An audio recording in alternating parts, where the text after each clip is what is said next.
Mr. Secretary, thanks for doing this. Good to see you. Good morning, and thanks for the opportunity, Jacob. My pleasure. You know, as you can see, I'm down here at the border, but before we talk about immigration, I wanted to ask you about the latest with regard to domestic terrorism. NBC News has learned that both DHS and the FBI put out a joint intelligence bulletin warning about domestic groups that might pose a threat to the United States Capitol today. What more do you know about that, and what is DHS doing today to protect lawmakers? Jacob, I've articulated publicly and, of course, throughout our department that one of the greatest threats that we face in the homeland is the rise of domestic violent extremism.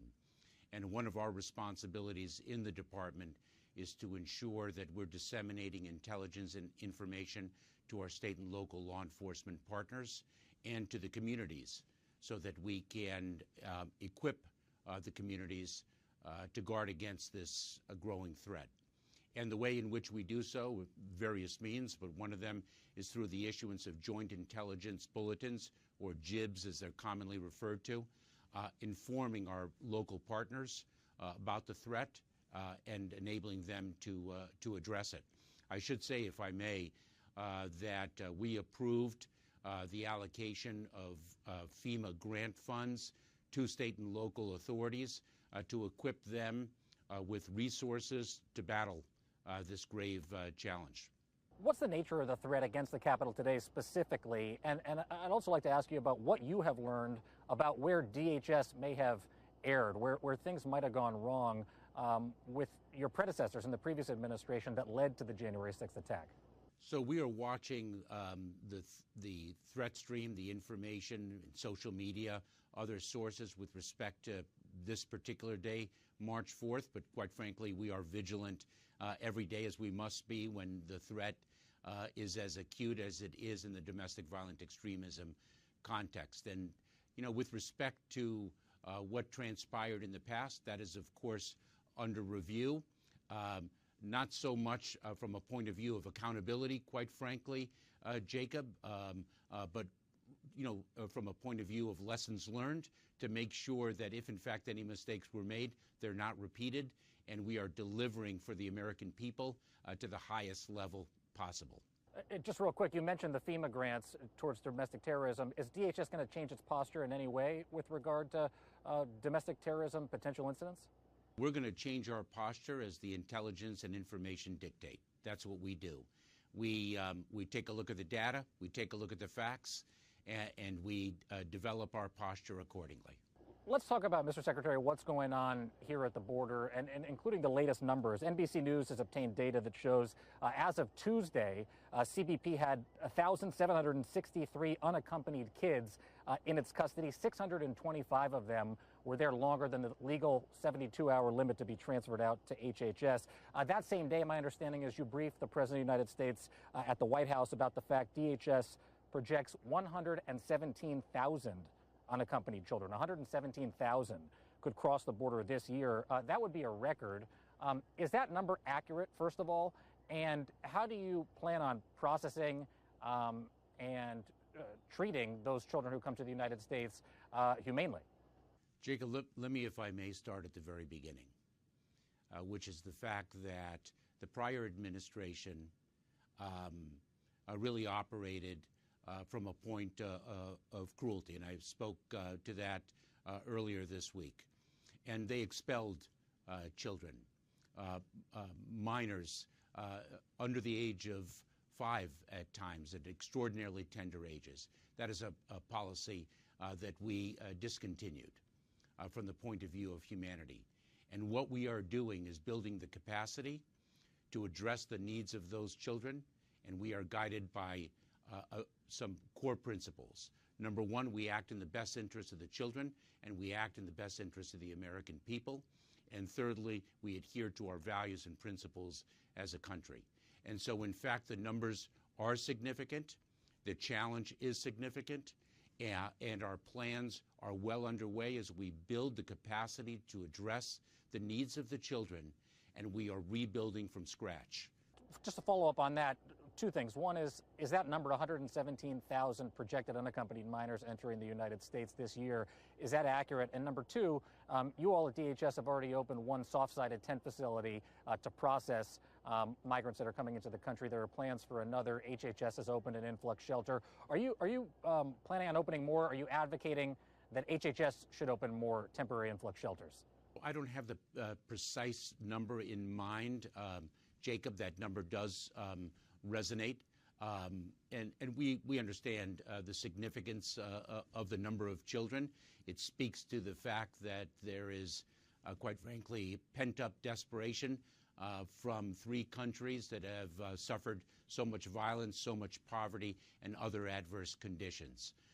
We are building the capacity that we need to in order to address the needs of the children and to address the public health imperative for the American people. And we will build the capacity and are planning to do so as the migration requires. Sorry, does that mean opening more temporary tent facilities for DHS, and do you need more from HHS to reduce capacity at CBP? We are looking at the types of shelters, a number of different types of shelters, Jacob, that are required in the best interest of the children. We are very mindful of the conditions in which the children will be held by Health and Human Services until they are placed in the care and custody of their sponsors, oftentimes are of course, family members here in the United States. How far are we from both, you mentioned at the White House earlier in the week, HHS co-locating personnel in CBP facilities to reduce the strain on those HHS facilities, and also CBP hiring, as was appropriated by Congress, child welfare professionals to be actually inside the CBP facilities, because as far as I know, that has not yet been done. At least no report has been submitted to Congress on that front. We already are co-locating with HHS. We already have had at least one individual on a pilot basis doing the work of HHS in the Border Patrol facility so that the sponsor could be identified and vetted.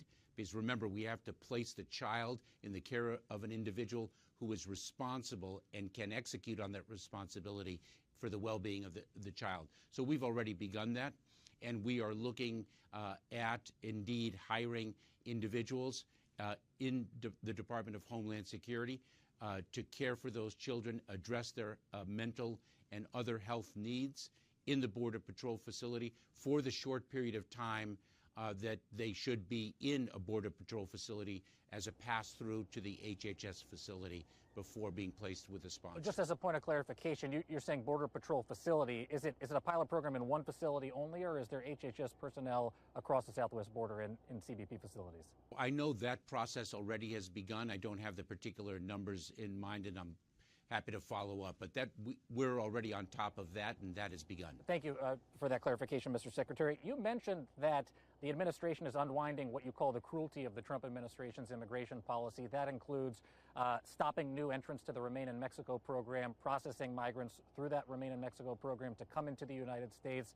It also means, as you've said, stopping the expulsion of children under Title 42, the public health law that is the justification of the Trump administration was to stop the spread of COVID in the United States. Families are still being expelled under Title 42. Columbia University put out a letter from public health experts saying there continues to be no public health rationale for keeping out asylum seekers. Do you believe, Mr. Secretary, that the migrants currently barred from the U.S. under Title 42 do indeed have a right to seek asylum in the United States? The Title 42 authority is an authority administered by the Center for Disease Control. It's a CDC authority. It's a public health authority, and we are executing the directive of the CDC. It has made a determination that Title 42 authority should be employed to address the public health needs of not only the American public, but of the migrants themselves. So when we have to rebuild an asylum process from scratch, that takes time. And if, in fact, we do not have the capacity now to address the asylum seekers' claims in an orderly, efficient, and safe manner, because that system was dismantled in its entirety by the prior administration, then there are public health implications, and we have to address those implications not only for the benefit of the communities in the United States, but for the migrants themselves. Our hope is to reduce the need to rely on the public health authorities under Title 42 as the capacity to process the asylum seekers in an orderly and safe way increases. And that is precisely what we are doing. But does that mean you believe, Mr. Secretary, that those migrants still do have a right to seek asylum under international law? I believe that asylum seekers, individuals who claim credible fear by reason of their membership in a particular social group, should have the opportunity to present those claims to the United States authorities, and they should be able to present those claims in an orderly, efficient, and safe way, and in a way that does not actually imperil their public health, nor the public health of the American communities which they seek to enter. President Biden says all Americans will at least, there will be enough vaccine for all Americans by the end of May. Do you expect Title 42 to be lifted by then? I don't, that is a question for the public health experts, Jacob.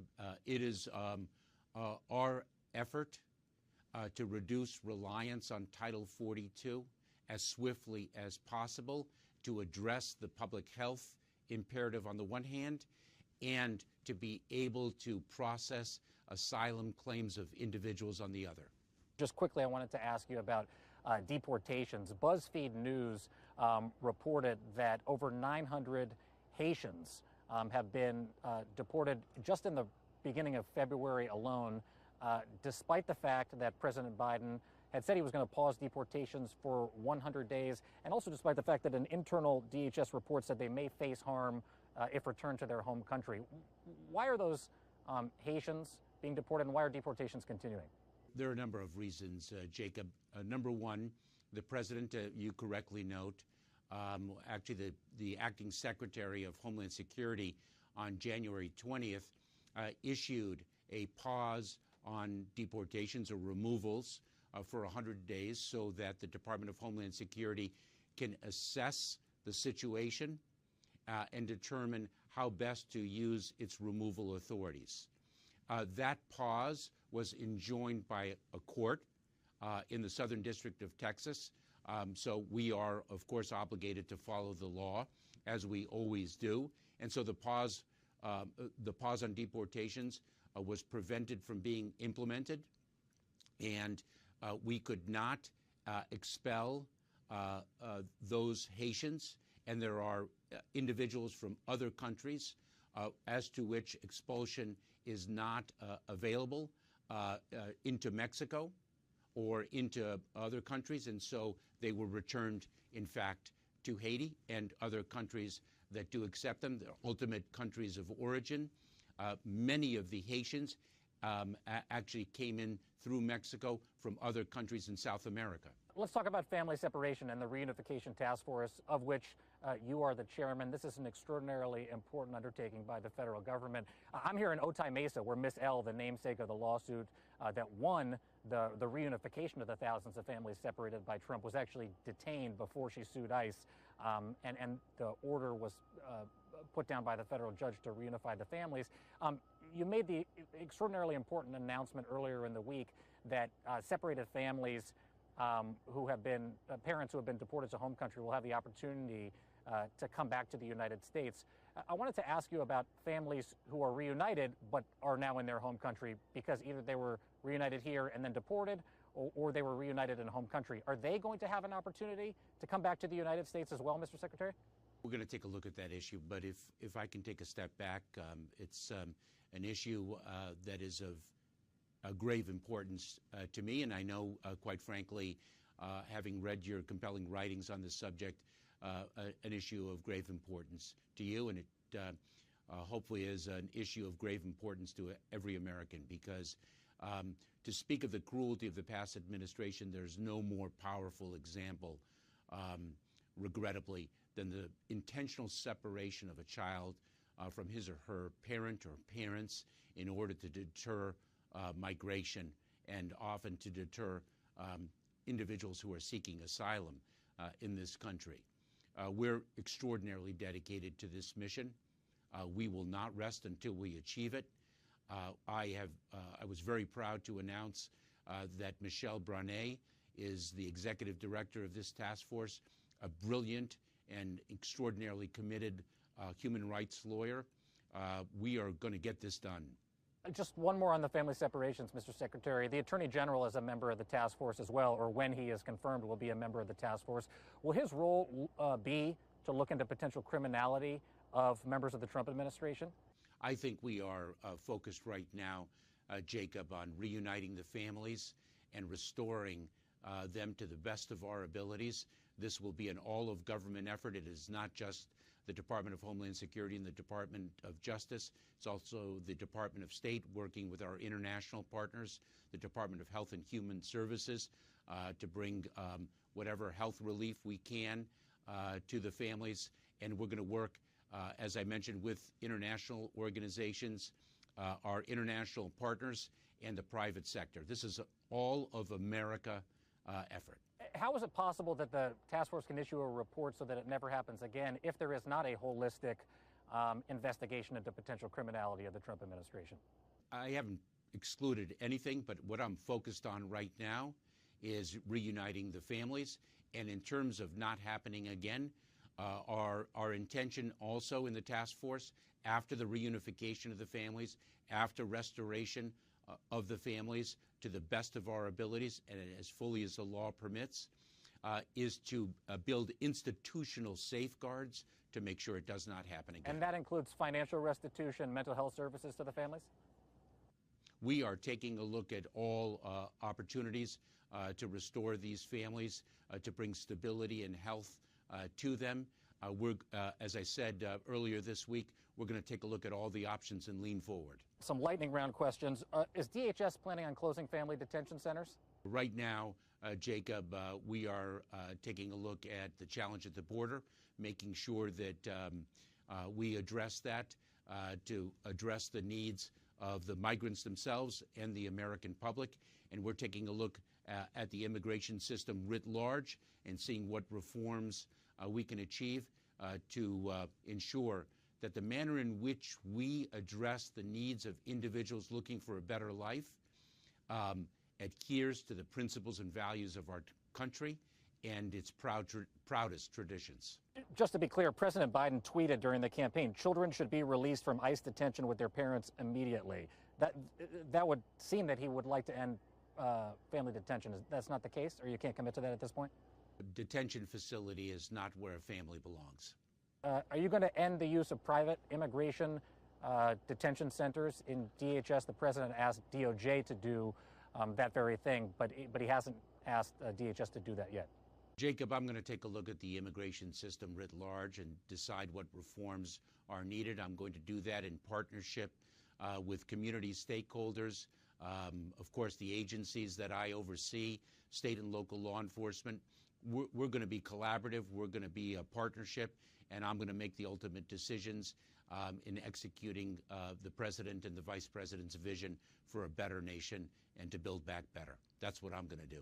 Just on the ground here, final question. The Border Patrol, there's great interest. You have an acting CBP chief, an acting ICE director, but you have Rodney Scott, the chief of the Border Patrol, who's been here and was here under President Trump, appointed by President Trump. Are you going to replace Rodney Scott? I haven't made any personnel decisions yet, Jacob, and I owe it to my people to follow due process. That's something that is a principle of the law, and it's a principle of my leadership. Secretary Mayorkas, it's excellent to talk to you, really great to talk to you, and I hope to see you down here at the border soon. Thank you so much, Jacob. Likewise.